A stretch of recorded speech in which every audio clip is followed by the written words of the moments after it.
Hello, gamers. It is I, Daemabus, dressed as a druid.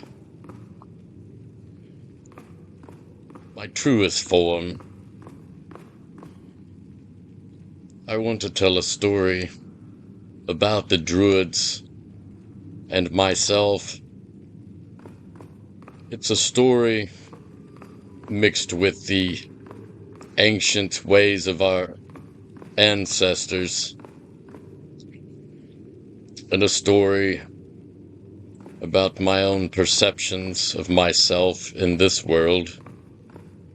And one of the allures of why I play this game, I wear other outfits because I'm trying to level them up, but my favorite character is this character, the druid. The druidic staff and the druidic outfit. But anyway, let me get to the story. And you will hear Proby, my crow, intermittently in between because he always wants to be a part of what I'm doing. So let the story begin.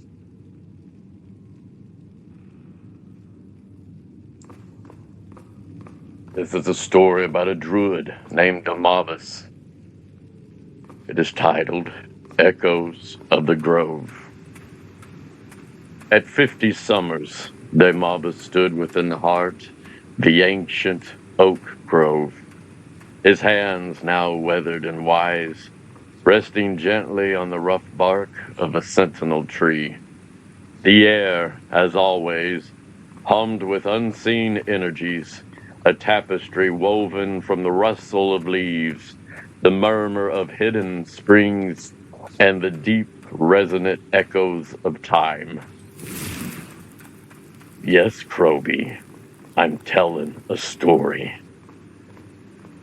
He was no longer the boy who had first felt the pull of these wild places, but the druid, the spiritual heart and intellectual mind of his Celtic people, a custodian of knowledge, justice, healing, and the profound, intricate balance between humanity and the natural world. He closed his eyes, and the years peeled away like layers of bark, revealing the sapling he once was. He remembered the earliest days when, unlike other children who chased hares or wrestled in the village square, he would slip away, drawn by the ancient whispers of the forest. His small hands would trace the gnarled bark of the oldest oak, his ears tuned to the secret language of the wind sighing through the branches. Even then, he saw the world not as a collection of separate entities, but as a living, breathing being, and he had yearned to understand its pulse. The calling of the grove, the echoes of apprenticeship. He remembered the Beltane fires, their flames dancing against the twilight sky. The scent of blossoming hawthorn thickened the air. It was then, a boy barely 10, that the path had truly revealed itself. He recalled the feeling of the profound presence, a knowing that settled upon him, guiding his gaze to the ancient trees. The spirits of the land call you, young one. A voice clear as a mountain spring seemed to echo in his memory. It wasn't a voice he heard with his ears, but with his very soul. A deep, internal knowing. Do you hear them? He had nodded. A silent affirmation, the secrets of the forest already stirring within him. They speak of secrets, and the silent response. A gentle warmth spreading through his chest. Then perhaps it is his time. You learned their tongue. Thus began his arduous apprenticeship, a journey of self-discovery and profound connection. The path of a druid, he quickly learned, was not one of easy comfort, but of rigorous discipline, deep introspection, and an unwavering commitment to the sacred. His early days were spent in quiet observation, a solitary communion with the natural world. He had taught himself to identify every plant by its leaf, its scent, its healing properties, or its hidden dangers. He spent countless hours sitting beneath ancient trees, not merely looking, but truly seeing, observing the intricate dance of insects, the subtle shift of shadows, the slow, patient growth of moss on the stone. He remembered the internal mantra he had adopted: to understand the world, I must first become silent. The answers are not shouted, they are whispered by the wind, they are sung by the stream, and breathed by the earth itself. He had learned the names of the stars and constellations, not just for navigation, but for understanding the celestial dance that mirrored the cycles of Earth.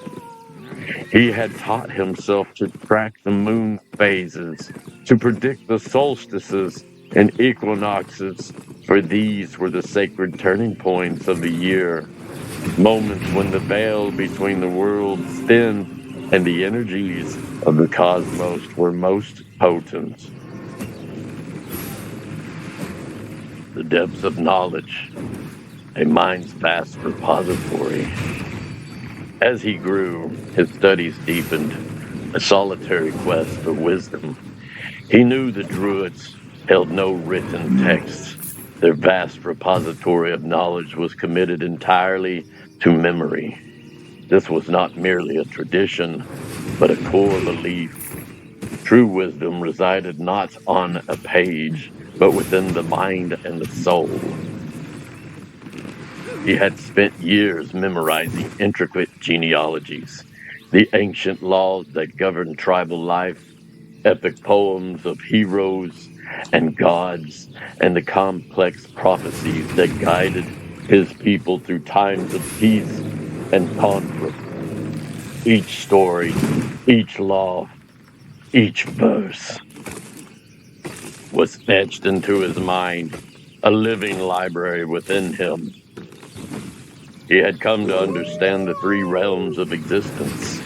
Obred, the realm of trial and reincarnation, where souls journeyed through countless lives to shed their imperfections. Gwynford, the realm of purity and truth, attained after achieving spiritual perfection. And Kurgant, the ultimate realm, where only the divine could dwell.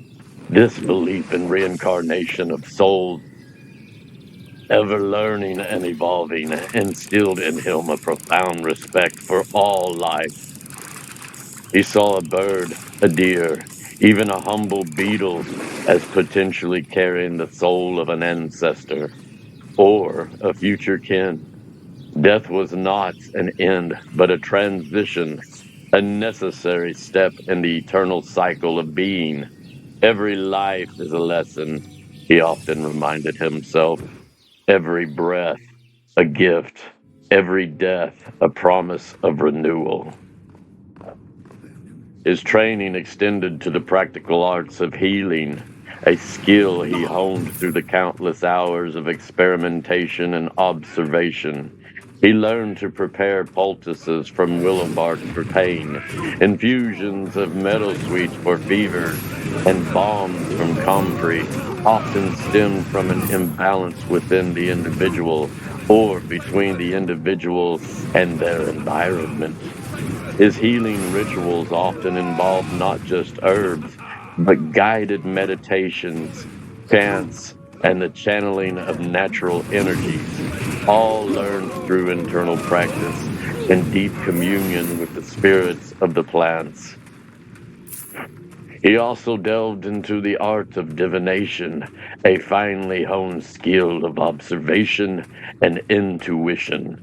He learned to read the patterns of smoke from sacred fires, the flight of birds, the ripples of water, and the shapes of clouds. These were not mere superstitions, but subtle currents of a fate that he learned to discern, offering guidance to his chieftains and communities. Guardians of justice and peace, internal compass. He remembered the early days of presiding over tribal disputes, land disagreements, and matters of honor. He had learned to listen patiently, his mind sifting through the testimonies, his heart seeking the truth that lay beneath the surface. His judgments were rarely about punishment, but about restoring balance, healing rifts, and ensuring the harmony of the community. He recalled the guiding principle he had internalized. Justice is not about vengeance, but about restoring the flow. When one part of the river is blocked, the whole river suffers.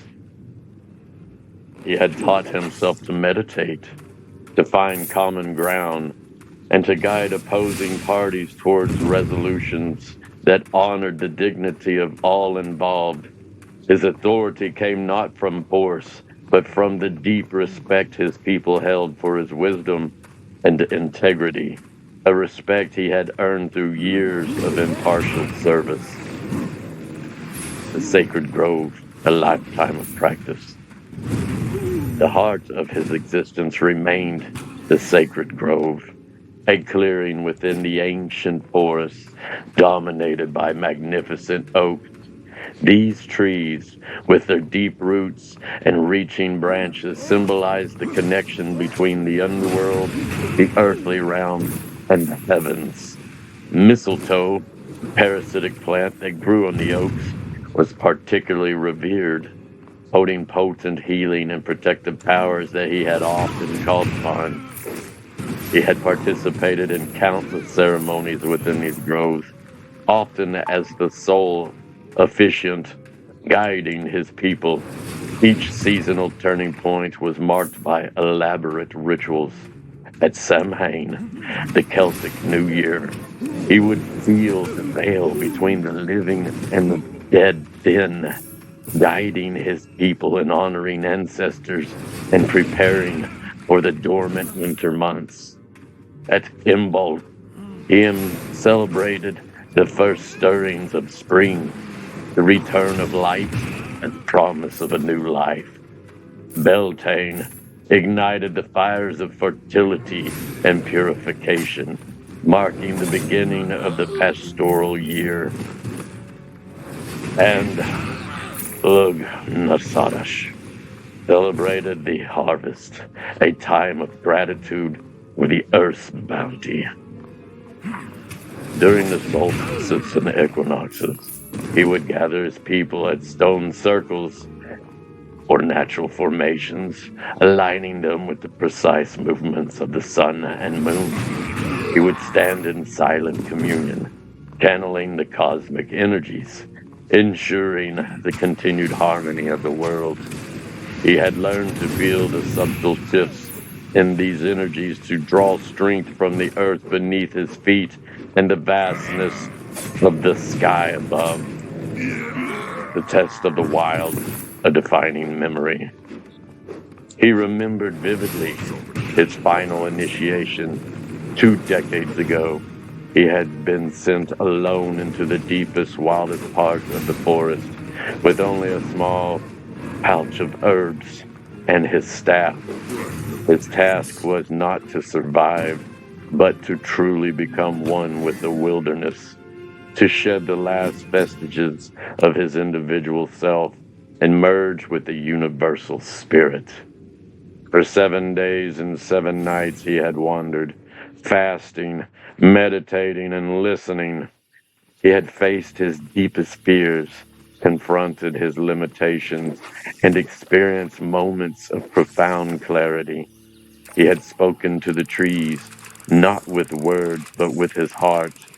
He had drunk from the purest springs, feelings the life-giving water become part of instincts and extinctions of the great natural order.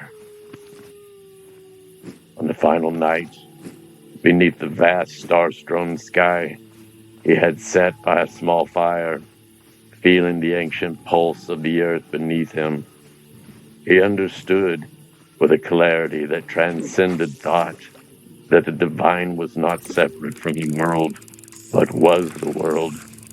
Every leaf, every stone, every creature, every human was a manifestation of this single interconnected divinity. He was not just a part of nature, he was nature. When he had returned to the grove, his eyes held a new, quiet knowing. He was no longer just Daemabus, the student. He was Daemabus the Druid, a guardian of the sacred, a bridge between worlds. The Elder's path, a life of reflection and purpose. Now, at 50, his life as an Elder Druid was a ceaseless cycle of service, guided by the wisdom gleaned from his solitary journey. He advised chieftains on matters of war and peace, always advocating for harmony and the long-term well-being of the land and its people. He presided over marriages, births, and funerals, guiding his community through life's most profound transitions.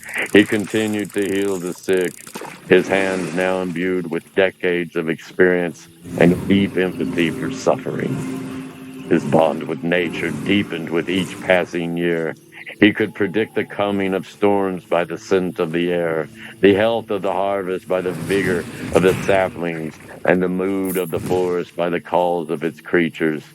He taught the younger generations, patiently passing on the vast oral traditions, instilling in them the same reverence for the earth that had guided his own life. He often spent hours in solitary meditation within the heart of the most ancient oak groves, drawing strength and insight from the deep roots and soaring branches. He understood that the trees were not just wood and leaves, but living libraries holding the memories of centuries, the wisdom of countless seasons. His life, a solitary testament to the profound philosophy, eschewed material wealth, finding true riches in knowledge, community, and an unbreakable harmony with his environment. His humble home, crafted from natural materials, blended seamlessly with the forest, a physical manifestation of his belief in living with nature, not against it. In a world that would eventually see the rise and fall of empires, Daemabus, the Druid, stood as the steadfast guardian of an older wisdom. His legacy, though often shrouded in mist and myth, spoke of a people who truly lived in harmony, guided by the profound understanding that to protect nature was to protect themselves, and to honor life was to honor the divine within all things. His life was a quiet, powerful song, sung in unison with the ancient groves, a living embodiment of this truth. The end. I hope you liked my story. I had fun telling it. Until next time, you kids be good. And if you can't be good at it.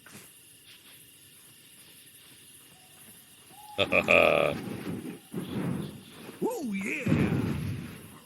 And remember the way of the Druid. And protect our world. Our world is hurting right now. We as a species have caused severe pollution and damage to it. And if we continue, we most assuredly will all perish. And what life, what home will our future generations have to live in? We all must do something to heal our planet. So until next time, farewell, my friends of Albion.